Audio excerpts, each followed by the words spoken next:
Muhammad Rasulullah.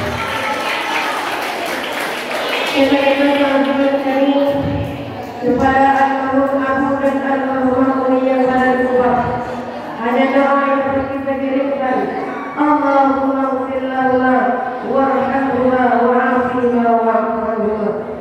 Kata-kata ta'ziman kami kepada Abu Tujuh pimpinan dari Istiqamah Muslim dan Mu'arif dan Ma'rifah beserta keluarga yang insyaAllah menghormati Allah Subhanahu wa ta'ala.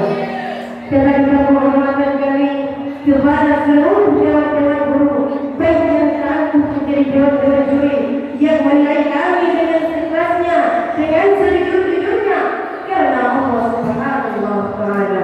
Hadirin sedang pendengar yang dirahmati oleh Allah. Baiklah, kami akan mengumpulkan sebuah selebaran yang singkat yang kami beri judul Hijrah di Jalan Allah. Hadirin sedang pendengar yang dirahmati oleh Allah. Betapa banyak manusia zaman sekarang yang melupakan dengan yang namanya hijrah di jalan Allah. Mereka berlomba-lomba mata dunia, mengejar pangkat yang tinggi, harta yang banyak, rumah yang megah, kendaraan yang mewah, sehingga mereka lupakan dengan yang namanya hijrah di jalan Allah. Hijrah di jalan Allah ialah berusaha meninggalkan keburukan atau kemaksiatan menuju kebenaran yang diridhai oleh Allah Subhanahu wa ta'ala. Contoh hijrah di jalan Allah seperti si tolong ini, si penuntut ilmu, ia rela meninggalkan kampung halaman yang penuh dengan kejahilan. Dulunya mereka tak tahu cara salat, tak tahu cara berpuasa, tak tahu cara membayar zakat, bahkan tak tahu mana Tuhan yang sebenarnya. Sehingga mereka pergi ke suatu tempat yang namanya pesantren. Di situlah mereka belajar, mencari ilmu, mencari ridha Allah, sehingga mereka paham dengan yang namanya beramal dengan ilmu. Itulah yang dinamakan hijrah di jalan Allah. Hadirin sedang pendengar yang dirahmati oleh Allah Subhanahu wa ta'ala. Mari kita dengar rujukan ayat yang menjelaskan kepada kita bahwa Allah menyuruh kita untuk selalu berhijrah, untuk selalu kembali ke jalannya. A'udzu billahi minasyaitonir rajim. Bismillahirrahmanirrahim. Hadza tu'aduna likulli awwabin hafiz. Inilah yang saya janjikan kepadamu, yaitu bersama hamba-hamba yang selalu kembali kepada Allah dan memelihara semua peraturan-peraturannya.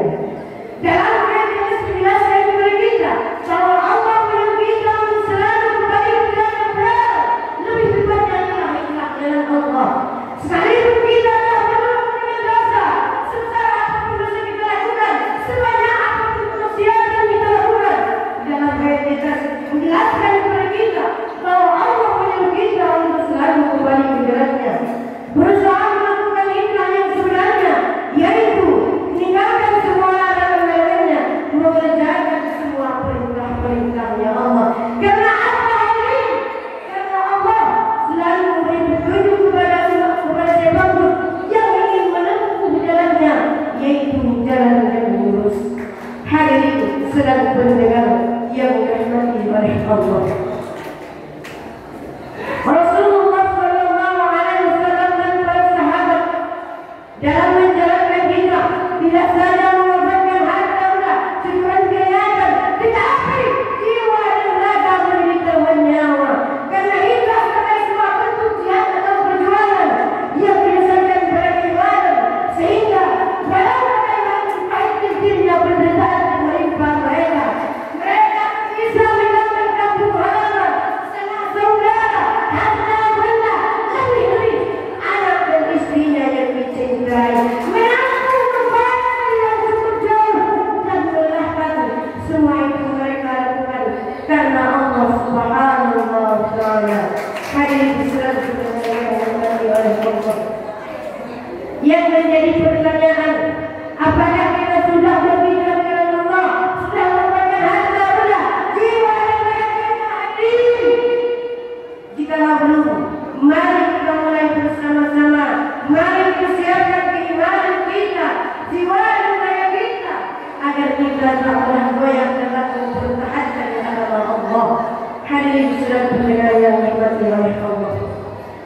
Dalam satu hadis ada seorang sahabat Rasulullah yang bertanya kepada Rasulullah, "Ya Rasulullah, wahai Rasulullah, ayyul amalu afdal?" Apakah amal yang lebih afdal? Kata sahabat Rasulullah. Lalu Rasulullah menjawab, "Iman billah, berimanlah kepada Allah, wal jihad fisabilillah, dan berjihadlah di jalan Allah." Dalam hadis ini dijelaskan kepada kita bahwa Allah menyuruh kita untuk selalu beriman, berjihad di jalan Allah yang sebenar-benarnya di zaman saat ini. Di mana zaman saat ini orang-orang banyak yang berbakat dengan yang namanya hijrah di jalan Allah. Orang-orang yang memberikan dunia dan seisinya daripada hijrah di jalan Allah. Hadirin sedang pendengar yang dirahmati oleh Allah. Dari sahabat di atas, marilah kita petik kesimpulannya ialah yang pertama, hijrah di jalan Allah ialah merupakan kemenangan yang nyata dan yang tinggi di sisi Allah Subhanahu wa Ta'ala. Maka dari itu kita harus berhijrah di jalan Allah agar kita mendapatkan kemenangan yang nyata dalam akhirat.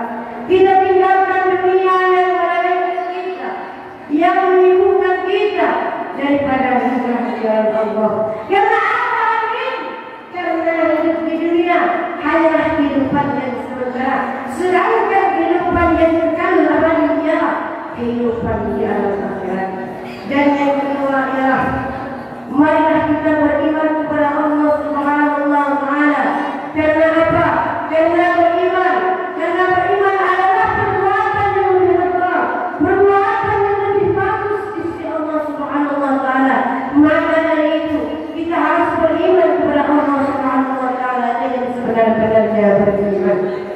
Dan yang ketiga, jikalau kita berhijrah di jalan Allah Subhanahu wa Ta'ala, marilah kita contohkanlah Rasulullah sallallahu alaihi wasallam. Rasulullah sallallahu alaihi wasallam dalam menjalankan hijrah tidak saja mengorbankan harta benda, bahkan jiwa dan raga itu Rasulullah sallallahu alaihi wasallam tidak takut mengorbankannya. Hadirin sedang pendengar yang dirahmati oleh Allah.